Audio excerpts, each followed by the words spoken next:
speak? Thank you. All right, we're going to start letting people join.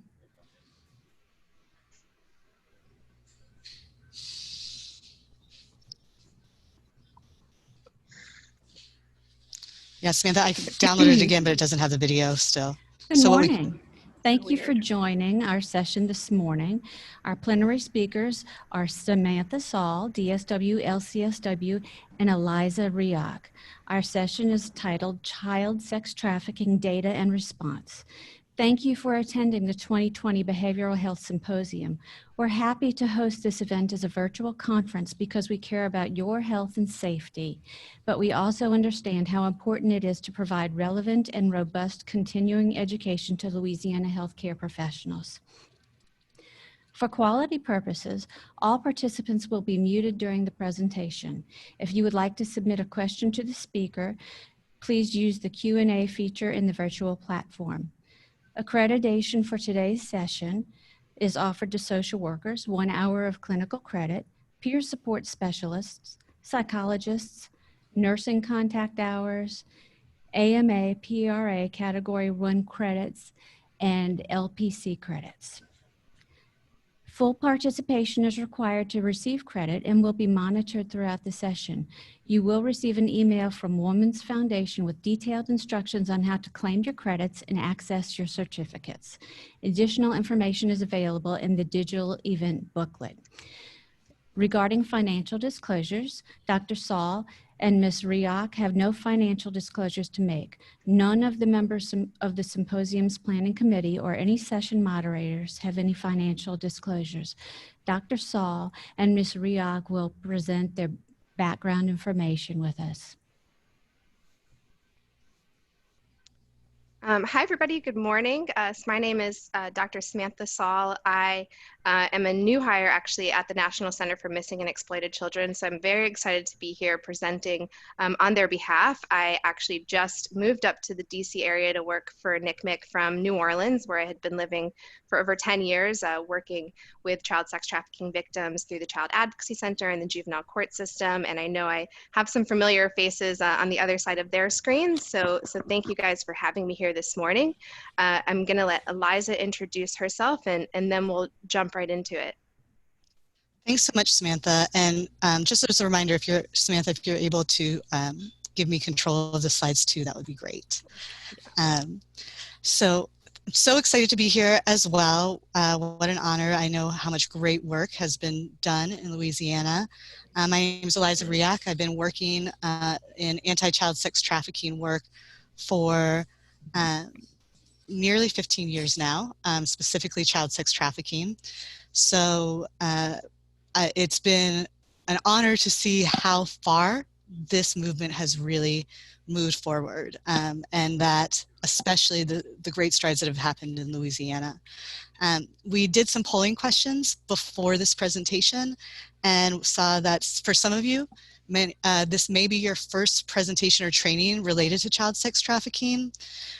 So we are going to be digging into definitions, etc. But I am somebody who talks fast and is from the South, which is often a challenge. And I'll pause for a moment because I think we might have a little bit of technical I think I'm just going to give Samantha control for now on. So, but wanted to say one, that also many of you hadn't heard from the National Center for Missing and Exploited Children, which isn't uncommon, but is always disappointing for us to hear because we have some really amazing resources that we can share with you and your teams. And I think, interested to know how those of you who checked other as far as the profession you're representing, what that looks like. But I think every profession that I believe to be represented in this audience is an area where NCMEC can really provide support both for these cases or for missing and exploited children broadly. So Sam, if you want to advance the screen.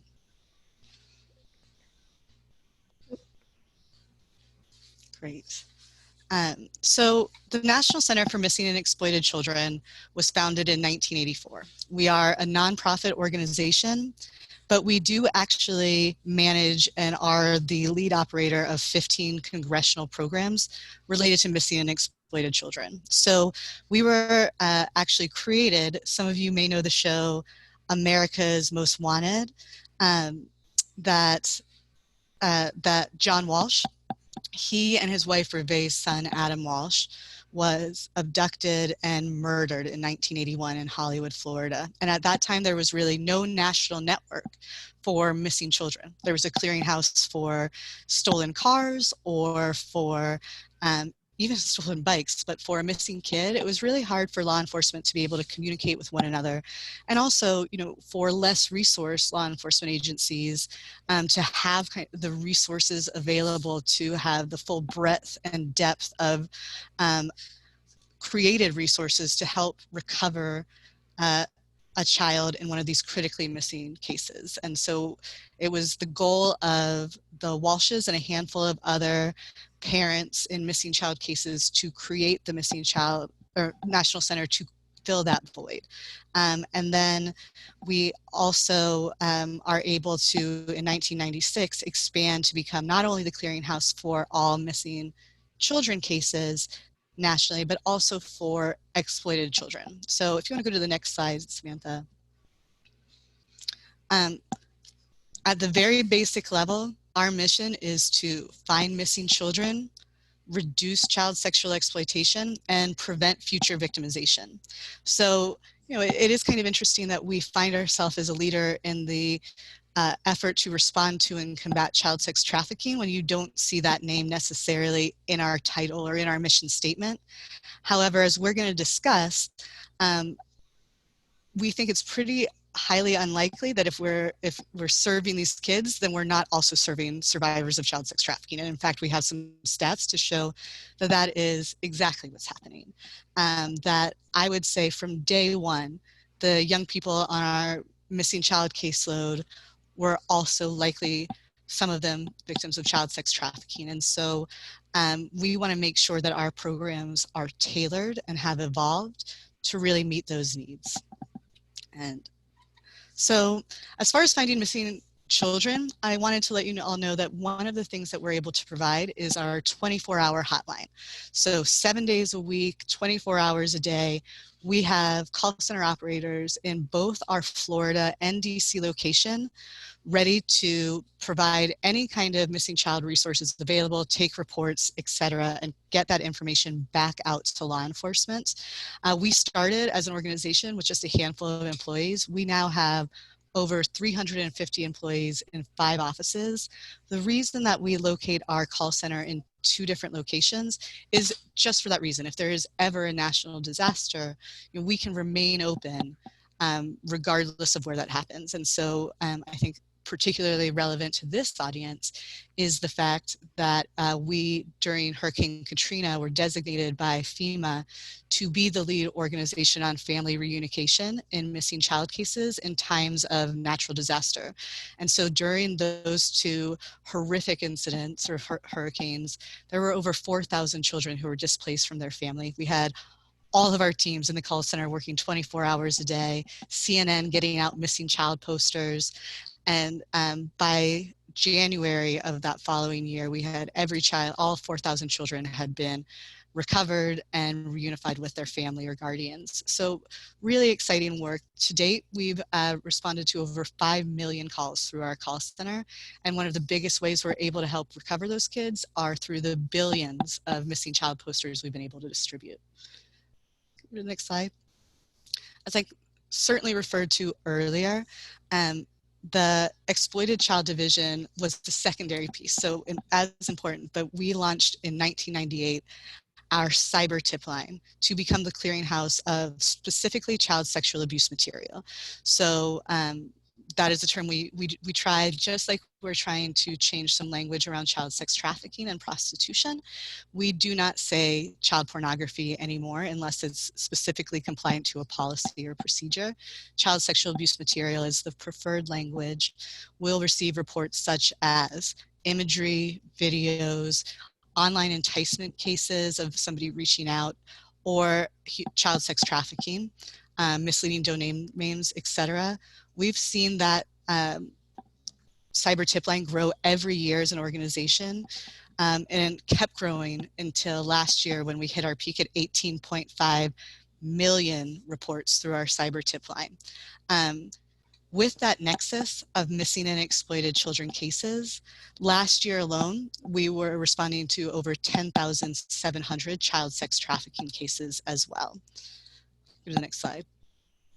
And so you can imagine between the high caseload of intake calls and cyber tip lines through cybertipline.org, we're receiving a huge amount of information as it relates to missing and exploited children, and have this availability to work directly in the field with those that are the first line responders. So actually, to date, we've had the opportunity to train over 300,000 law enforcement on the resources we have available, but are also working with educators and in-house team to create prevention strategies to really help think through how can we make sure we're keeping these kids from being victimized in the future.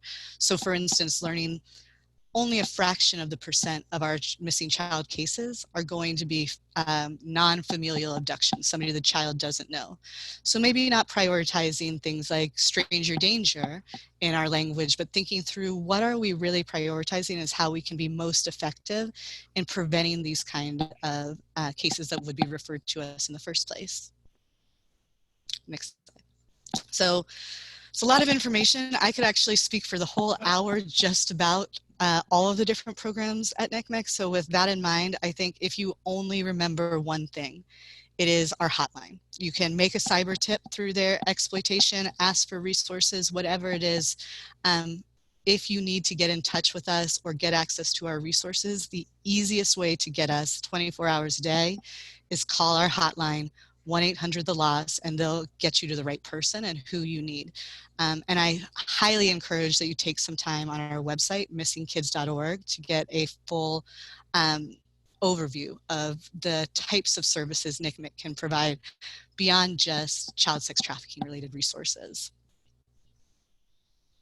So I talked about the fact that we are not actually in our mission statement a child sex trafficking organization, but we have created these targeted teams because, again, we're seeing these cases. Last year, we received over 10,700 reports, both through 1-800-THE-LOST and cybertipline.org, with cases directly related to child sex trafficking. These are coming from every state and every type of community, meaning that there isn't a location, rural, city, where we're not seeing that child sex trafficking is happening. And it's also important to notice these are all types of kids. So not just all types of communities, but really we're hitting almost every demographic with kids that the only shared commonality is the fact that they were a child under the age of 18 and that they were a victim of sex trafficking.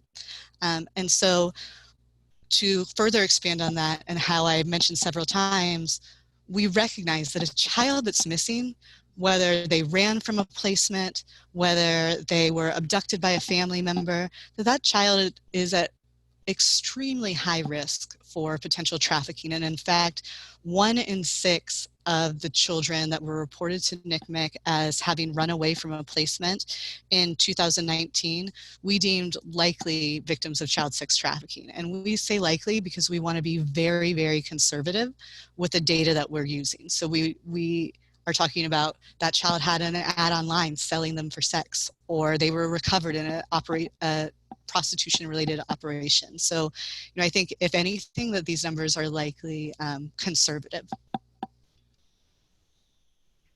And before I go much farther on that piece and digging into the data and what it does or does not mean, I think it's really important that we define what child sex trafficking is.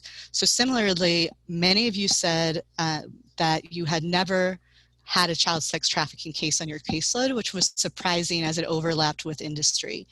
When we say child sex trafficking, we're talking about any child that is under the age of 18, so 17 and under, that is involved in a commercial sex act. So that is trading a sexual act for anything of value, whether it be money, drugs, a place to stay. And it's also really important that legislation has clarified that that child doesn't have to have a trafficker to be considered a victim of trafficking. And as we'll talk about a little bit later, that the reason that is so important has not only to do with understanding the trauma related to this type of crime, but also to make sure that these kids are able to access the services that they so critically need. So, and as we dig a little bit deeper into what human trafficking is and some of the things that might make kids more vulnerable to human trafficking and some of the risk factors for how you might be able to identify a victim of human trafficking in your care, I do want to take a quick second to give kind of a trigger warning that a lot of the content we'll be discussing today is challenging to hear, and as I'm sure a lot of the lectures that you might hear this week.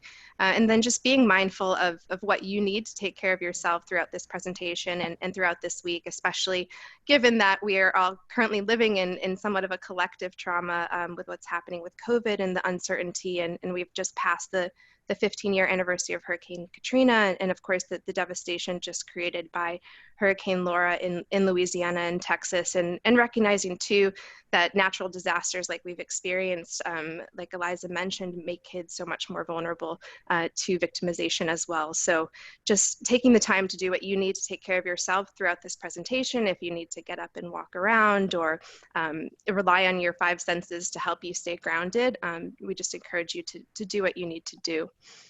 So with that, along with the federal definition and laws, Louisiana has our own child sex trafficking laws. So it's very similar to the federal definition. We have this whole list of verbs. So it's unlawful for a person to recruit, harbor, transport, provide, sell, all of these words, a person for the purpose of engaging in commercial sex if they're under the age of 18. And then commercial sexual activity is defined as any sex act performed or conducted when anything of value is given, promised, or received by any person. So typically I would stop here and ask you all what you think a thing of value might be for a teenager, right? Or if we can imagine for a second a child who has run away from an abusive situation at home, or a child that's living in a homeless youth shelter, or a child living in a group home or a foster home. Think about it for a second. What are some things that that child, first of all, might need in order to survive? And then what are some things that might just be of value to that child or that teenager? So I'm going to give you the answer for the sake of time. So, right, that could be money. That could be a place to sleep or food to eat. It could be some sort of protection. It could be a cell phone, right? There's so many things that kids need in order to survive if they are not in their home or that they might want. So any of these things can be traded for a commercial sex act, not just money. And then what's really important here, and we have this word highlighted in red, is this word purchase. So like we had on the previous slide, there does not need to be a trafficker, this third-party person who is setting up the situation, who's financially benefiting or otherwise benefiting for that child to be a victim of human trafficking. So in the absence of that, that third-party person, the person who is purchasing sex from the child, who's buying sex, is trafficking the child. So with that in mind, it is really important that we are careful about the language that we use when we're talking about children who are victims of human trafficking, and really children and teenagers in general, and especially those who we think might be victimized by some sort of crime. And it's important that we really take out this word prostitute from our vocabulary when we're talking about kids, so that there's really no such thing as a child or a teenager prostitute or sex worker. And when we use that word, it's really, first of all, placing blame on the child rather than seeing that there's somebody who is manipulating and exploiting that child.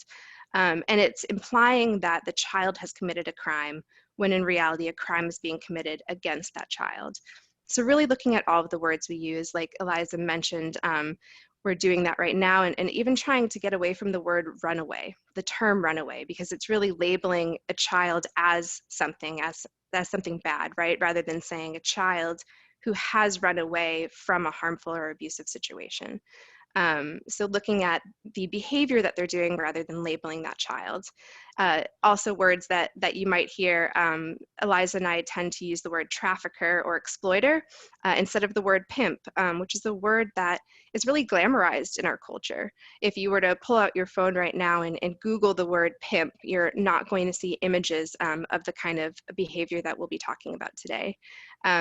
And then when we talk about the people who are buying sex from children, they might be called a trick or a date or a John is some of the kind of lingo that's used. And I have a lot of friends named John who I think would be pretty offended by that title, right? I think it's way too nice of a name to call somebody who is buying sex from a child.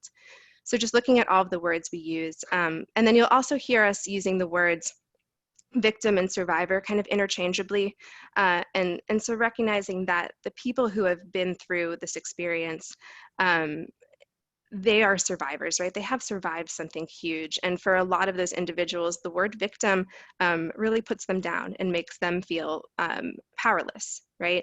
So being careful of the words that we use when we're talking to people and about them, and recognizing that language defines our landscape, right? The words that we're using when we talk about somebody is going to reflect on how we then treat that person. Absolutely. And I think, you know, further to that, one of the things that we know is that, for instance, that language also may have direct effect on how, when we identify these young people, they're received throughout their system and recovery and care. So at NCMEC in particular, we have been adamant to say, take the word prostitution out of any related reports, because we've actually seen the repercussion of judges in court cases against offenders that are committing the crime of child sex trafficking, right? As saying, well, this is a prostitution case. It doesn't relate to me, even though they're talking about a child. That stigma is still so strong and important. And further, you know, when working with the kids themselves, I would say more than law enforcement, more than judges, the most challenging population of convincing that these kids are in fact victims of a crime are the young people themselves.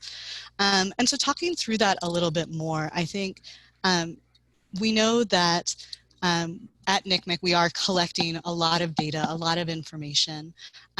We want to really keep into context of what that means. And so one of the things you'll be seeing throughout this presentation is actually hearing directly from survivors themselves who are serving as consultants to NCMEC to help us make sure that when we're thinking through this data and thinking through our process and response, that we are being as informed as possible. Because like Samantha said, you know, these kids are all survivors of very specific type of trauma, but they also come with huge amounts of different experiences. So the information we'll share, I do want to flag that when we talk about these demographics, who this represents. So these numbers might look very different if you saw child sex trafficking related data as it relates to, for instance, homeless youth, right? So the young people that we're receiving the cases as it relates to a NCMEC report is almost always related to a child who is reported missing to NCMEC.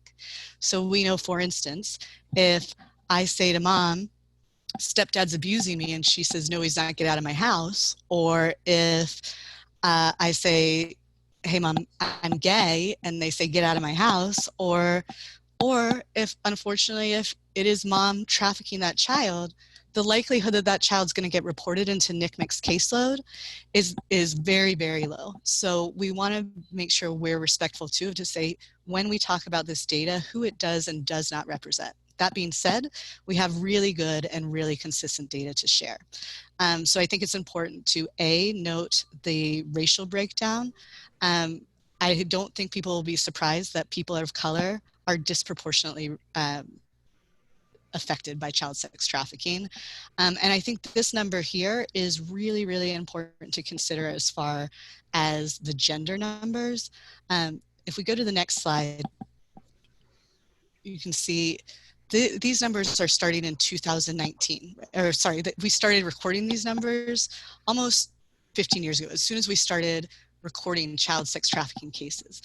The number this year is 6% of our caseload are male. So that went from less than a fraction of a percent to 6% over the last 10 years. And whether that has to do with trends, us understanding this crime better, I think it's a really important thing to note as far as what kind of questions are we asking, and what are we thinking about was a typical victim, and is that hurting us? Further, I think it's really important, again, to say that these young people are not just running through a field of daisies with no adverse life experiences and then trafficked, right? And that if a young person is run away from a placement, it is a myth that they are safe, right? That because they chose to leave that placement, that we don't have to be concerned about endangerments that might happen on that missing incident. And in fact, one of the number one ways one of the indicators or endangerments we see in these cases are kids running before.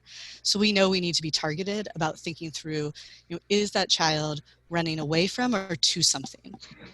You can go to the next slide. And also wanted to note the fact that we are seeing a disproportionate number of our cases of children that are running from child welfare placements.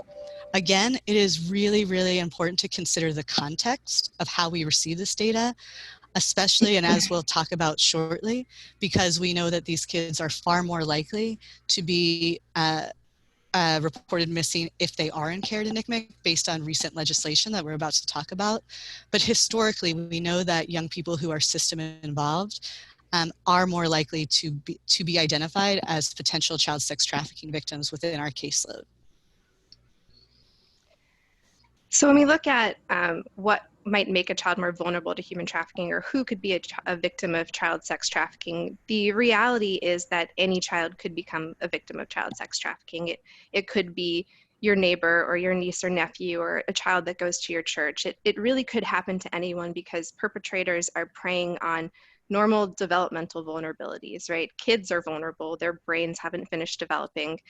But the reality is that perpetrators are disproportionately targeting kids that have things that make them already a little bit more vulnerable, right? And if you think about it, it's going to be a lot harder for that trafficker to target, to recruit, to groom, to manipulate and coerce that child that has two loving parents watching them at their soccer game and there's lasagna on the kitchen table waiting for them at home, right? If that child goes missing or if their behavior starts changing, a lot of people are going to notice and ask some questions.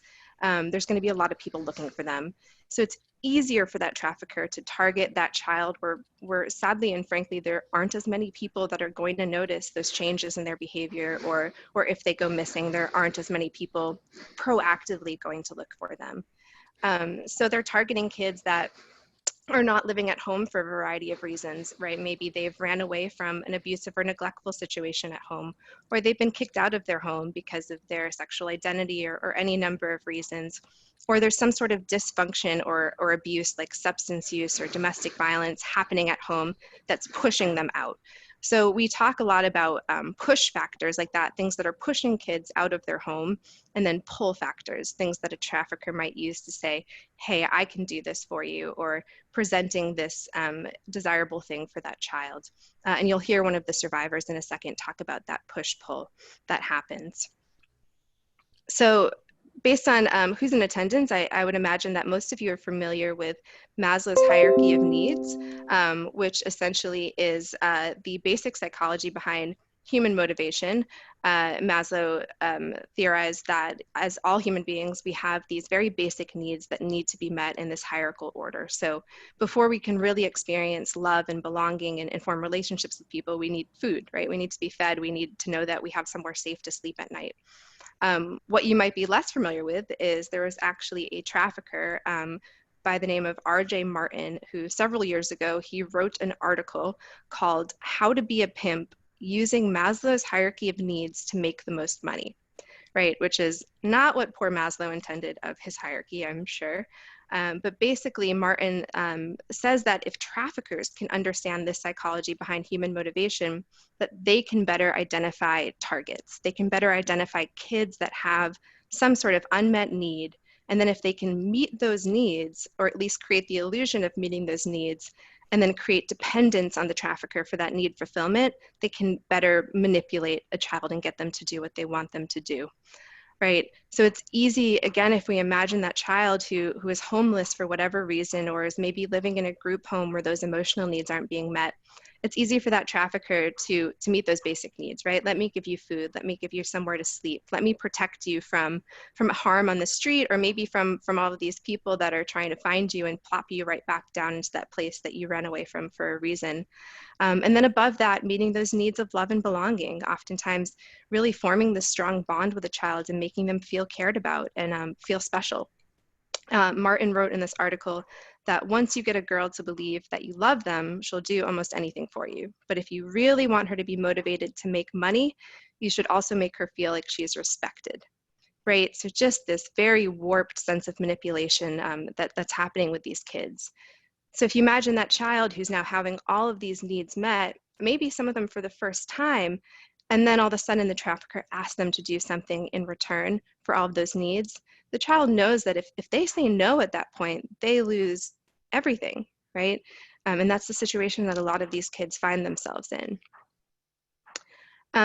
So like Eliza mentioned already, I'm sure it's not surprising to you all that a large percentage of kids that are running from the care of social services are likely victims of child sex trafficking. And they're really at risk because they really have so many of those unmet needs if they've been removed from their family because of abuse or neglect. And a trafficker can make them feel like part of something, like part of a family. So now I want you to hear from our amazing survivor experts that we've been working with. So hopefully this video will work.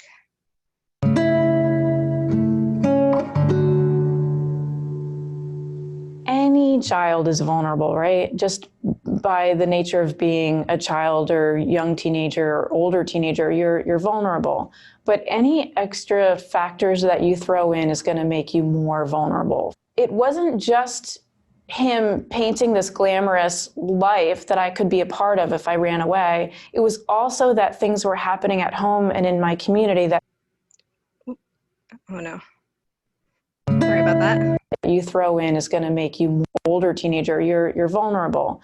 But any extra factors that you throw in is going to make you more vulnerable. It wasn't just him painting this glamorous life that I could be a part of if I ran away. It was also that things were happening at home and in my community that made me want to run away. It was those two things together, and I think it's kids who are experiencing those two things, something that they want to get away from and this other thing that they would like to gravitate towards. I was a runner. I loved running away because I felt that if I stayed, those bad things would happen again. So I continued to run. Oftentimes we're in situations that are not of choice or something that we want to be in. And so the lack of, there's no Amber Alert for foster children when they go missing. There's no posters, there's no flyers, there's no PSA about missing foster children. We go missing and nobody cares. We go missing and there's no alerts put out. And this is something that the exploiters really capitalize on. They know this. They know that for foster children, there's not going to be anybody looking for us. And when you're so unstable and you lack attachments, you really want as a young person to attach to someone and something, which makes you vulnerable to attach to people that are not so good.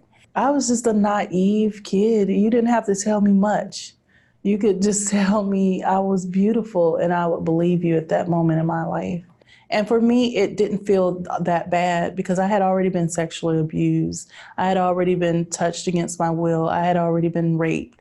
I had already went through a series of different experiences that took away any, it took away all of my innocence. I was a teenager. The only person that was close to me my entire life was murdered. I had been through a million, so many different placements, and I was lost. I was lost and I needed love. So I was really angry. I was acting out.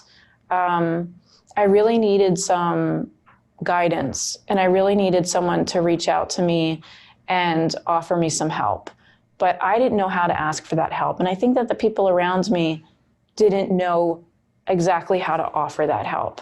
So in the end, it was someone who was looking to prey on a child or a teenager who reached out and offered help that looked tangible to me, that I responded to. My hope is to live in a world where children are protected, no matter no matter what their background is, that someone cares for them, even if you didn't give birth to them. Even if it's a child walking down the street, you care about that child. If you see them in need, help them. That's my hope, to live in a world where we protect our children.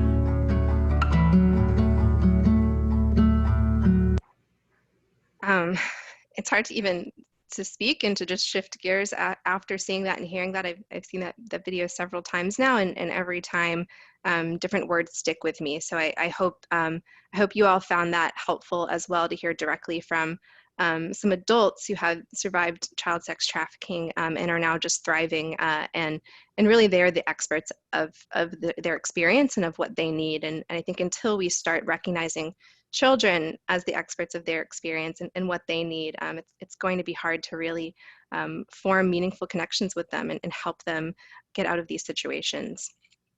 So to shift gears, we're going to go into how to identify a victim of child sex trafficking that's in your care. So we have a few slides here that are specific to medical settings, and I recognize now from the poll, thank you all so much for filling that out, that we have people from a lot of different settings here on the call, and not specifically medical. So we do have a lot of general indicators or red flags to look out for as well. But while studies on human trafficking really vary in their numbers, it's pretty consistent finding that a large percentage of victims are seeking medical care at some point during their exploitation.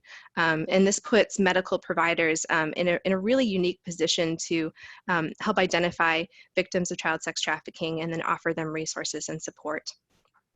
So when we're looking at reasons that victims might seek medical care during their exploitation, I think there are some of those obvious ones, like different forms of violence and abuse, sexual assaults, or any sort of sexual health complication like STIs or pregnancy, physical injuries or signs of psychological trauma, right? These are the things that already set off our red flags in the medical setting, that there's something else going on here and we need to look a little closer.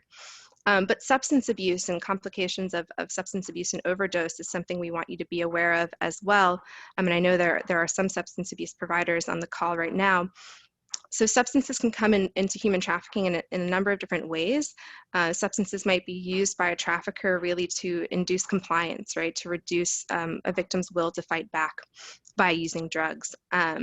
If somebody has a pre-existing dependence on a substance, that makes that person extremely vulnerable to being trafficked, right? That is a very easy thing that a trafficker can manipulate by having that substance and coercing that person to engage in commercial sex to have that substance. And then of course we also see kids and adults that are using drugs and substances to cope with the trauma that comes from human trafficking. So paying extra attention when we're seeing signs of substance use in medical settings and in behavioral health settings. But then the big one that I want you to be aware of is this delay in seeking treatment. So if we're seeing a chronic condition that hasn't received its appropriate care, we're seeing an infection that should have been treated a while ago, right? Anything that makes you stop and think, this person should have received care or sort of sought care days ago or weeks ago or even months ago, right? Our next question should be, why didn't they? And was there something preventing them or someone preventing them, right? So recognizing the really harsh truth that a trafficker is not going to let their victim seek medical care until whatever condition they're experiencing prevents them from being able to work.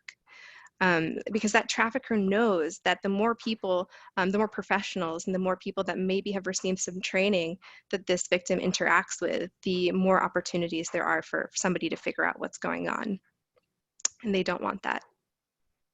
Also looking at who that child is with when they're seeking medical care, recognizing that if they're with a parent, that parent could be complicit in what's happening.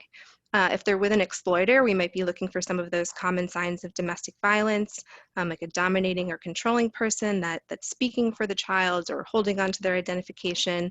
And then the tough one here is their friend. So we want to be able to be comforted in when somebody appears to the ER or to a clinic and they have this friend with them, we want to think, oh, that's great, they have this support. But recognizing that this friend could be somebody who's also experiencing exploitation and could have been sent by the trafficker really to make sure that that child doesn't tell you what's really happening. So with all of this in mind, it's really important whenever safe and whenever possible, to create an opportunity to talk to that child alone, to give them a chance to maybe tell you what's happening if they're in a position where they feel ready to do so.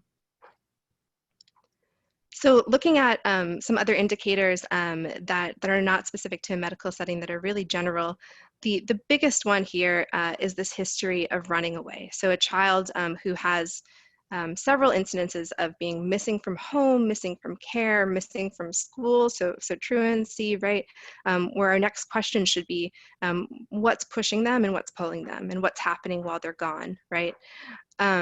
We might see some more explicit signs, like large amounts of cash all of a sudden that a child has, or drastic changes in their appearance or clothing that's not normal for that child and doesn't have another explanation. But it's important to know when you look at this list, right, none of the things on here automatically mean a child is being trafficked. These things could point to a number of vulnerabilities, a number of behavioral health concerns or mental health concerns, but it's looking at a combination of these things that might tell us a child could potentially be involved in a human trafficking situation, or recognizing that these things should then lead us to ask some more questions, right? Depending, of course, on what our role is with that child and what our relationship is with them. Talking a little bit about tattoos, research has been done to show that there are some tattoos that are more common in human trafficking situations, like signs of royalty, these crowns, but those can also just be really common tattoos. You might see some more explicit tattoos, like something that says property of, and then the trafficker's name. So recognizing that traffickers can use tattoos or branding as a way to show ownership over a person, right? That's really, really intense form of coercion and abuse that is then marked on that person. So thankfully, there are many organizations, NGOs around the country that are providing funding or support and assistance with tattoo removal if that's something that a survivor wants to have done. But the main thing here to know with tattoos is if it's something that that child is reluctant to talk about. So I'm sure, given the number of people on this call, there are many of you that have a tattoo. And most people that have a tattoo, they got it for a reason. There's some sort of story behind it, and they're happy or proud to tell you what that is, right? There's a reason it's visible on their body. So if we were to ask somebody, hey, I see this tattoo you have, tell me about it, and they get really quiet, or they start fumbling over their words, they're trying to make up some story, right? That's a good indication that maybe they don't know how to talk to you about that, or they're not supposed to talk to you about that, or that's not a tattoo that they got by choice. So that's where it becomes kind of a red flag.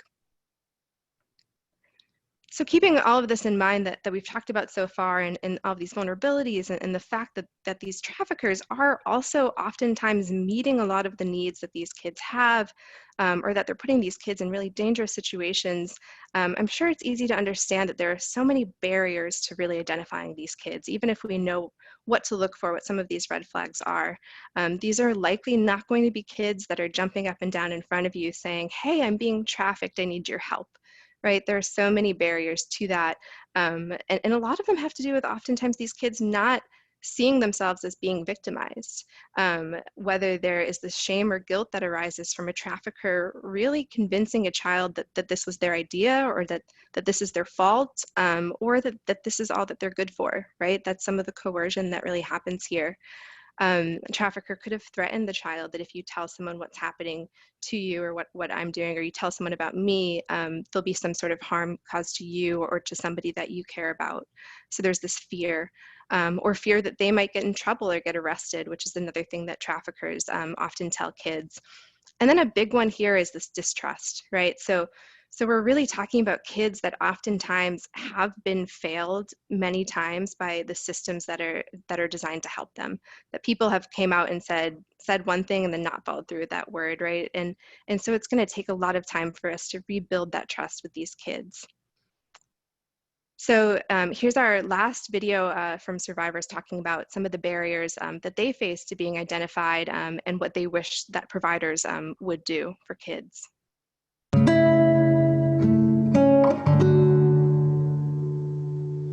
It was like, oh, well, why didn't you call the police? Oh, why didn't you do anything about it? And it was like victim blaming, rather than asking me, So what are some of the barriers that were created that didn't allow you to call out for help or reach out to us? So really the language, the way in which we talk to young people needs to be shifted. We have to avoid shaming and blaming language. When you're in this lifestyle, you kind of build this protective, like you become arrogant in a way because you want to protect yourself. After those few months, I was no longer Keisha. That person was so far removed from me. As a male, we're kind of macho. We're not going to tell that Peter touched me or Peter did this to me. We're not going to say that because we're supposed to be the male figure, the male role model. So the male kind of shuts down. May act out differently with attitudes, like I mentioned earlier, I'm all jolly going, and then all of a sudden I got an attitude issue. What's wrong with you? Nothing. You're not going to believe me anyway. So yeah, it's different. It's really different. Don't call me a victim. I know when I was 15, I for not once would let you call me a victim. And that was because I didn't see myself as a victim. I see myself as being a participant to do what I had to do to survive. This was about survival for me. I didn't feel like anyone was concerned about me, my best interests. Nobody asked me why I ran away. Like the first question when I sat down was, who this guy was that lured me to Atlantic City and what happened in Atlantic City. And frankly, I didn't really think it was all that big of a deal. What was worse to me was what I was trying to get away from in my hometown. And I didn't want to go back to it. So I was uncooperative or limited in my cooperation because I didn't feel like anyone was really interested in helping me.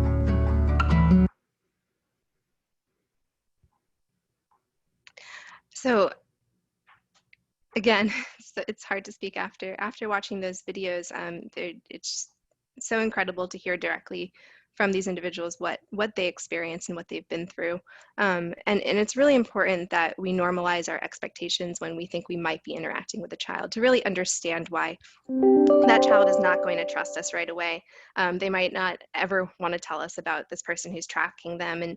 And like Holly just mentioned, their perception of safety and danger are skewed. So they might identify this person that we see as harming them as somebody that was actually helping them, especially compared to what they had been through before. And I think the most important thing to recognize here too is if you are working with someone who has experienced child sex trafficking, just like any other mental or behavioral health concern that somebody is working through, the road to recovery to healing is rarely ever linear, right?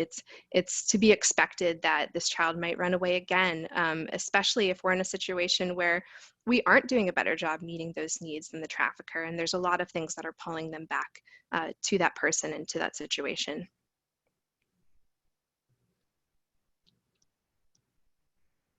So I realized that we already mentioned that many of you said you haven't worked these child sex trafficking cases in the past. It's not uncommon that after we kind of talk through the nuances and really recognize that the number one reason we think these kids aren't getting access to appropriate services is they're available is because they're simply not identified, because these cases aren't easy, and quite frankly, so many of us have overburdened caseloads, so many tough kids that if you have a young kid in front of you who's being uncooperative, may not be displaying those trauma manifestations in a way that says, I'm asking for help. It's not that we don't care, it's that we have 13 kids in front of us that we know that are asking for help, right? So how do we think through and think back on our caseloads? Oh my God, what if this is happening? And so we want you to know that the National Center has a huge amount of resources, both for child welfare and for law enforcement and for providers, to think through, what do I do now? How do I ask those questions? So I'm going to hold that for the chat, really, for the Q&A, for more specifics. And again, you can always call 1-800-THE-LOST. But I didn't want you to feel like, oh my gosh, you gave me this all information, and now what? I'm feeling overwhelmed. Please know that we're here to help. And again, if you want to go to the next slide, that it is really hard. Like these cases break your heart, and you watch children flounder, and it takes the extra effort, but that they are also kids that can thrive. And everybody you saw in those videos continue to be part of our Survivor Expert Working Group Council, paid consultants helping us make the changes we need to make in the field to kind of course correct in those wrongs. So we just want to make sure that we are course correcting in the way to say, instead of why did you do this, what was happening that that caused this to happen? So continuing in that project. So, you know, ending on that note, I hope, with so many tough things to say, you know, we also see some huge success stories and some amazing people with the right relationships and time. So, Jennifer, we'll go to the contact page, but if folks have questions, we're happy to answer it or be available after.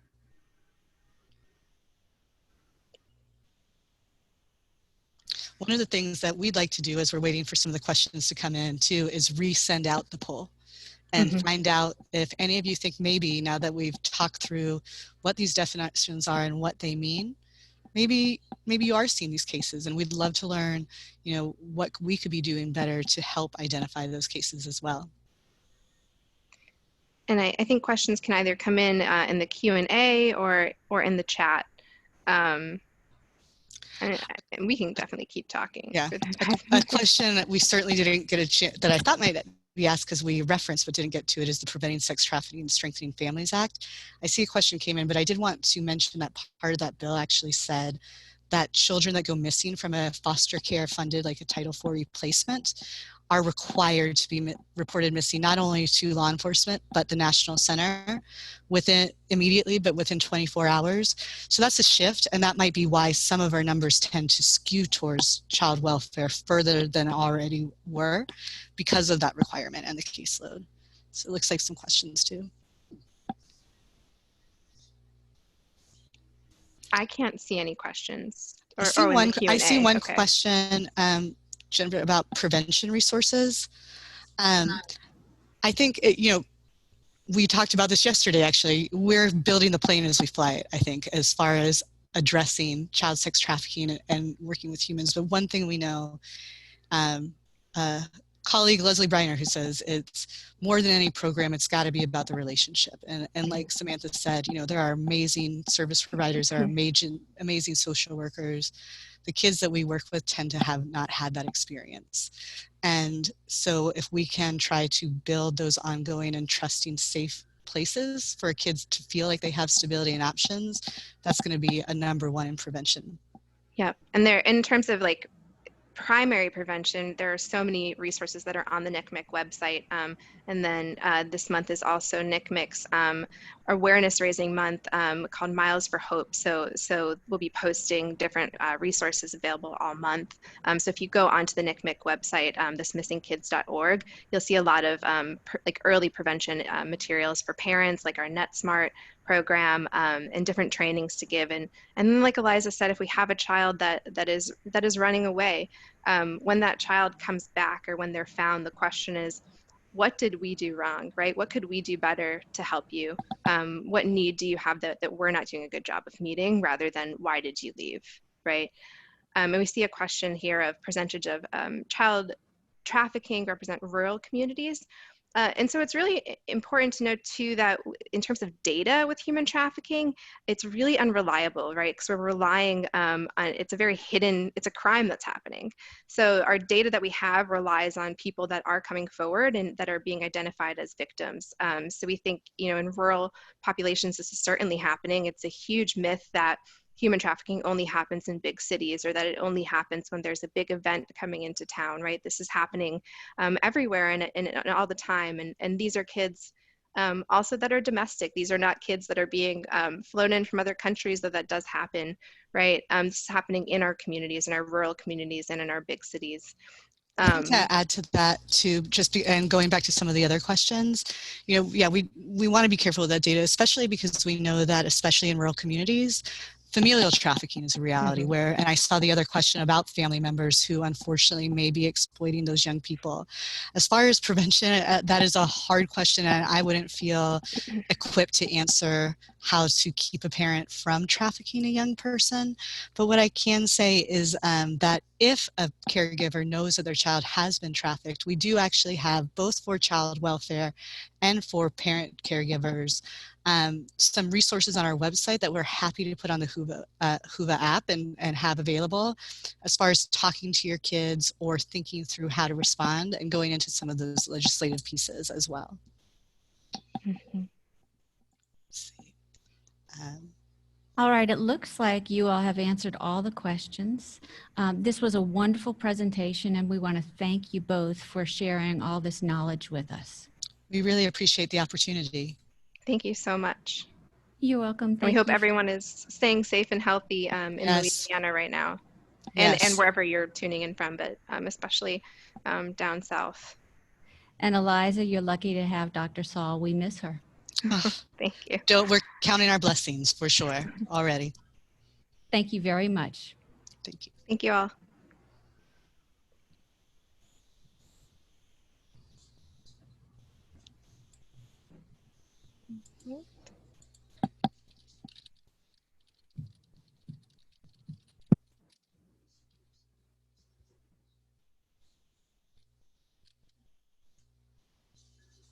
Okay, I think we can log off. Okay, thank you everyone.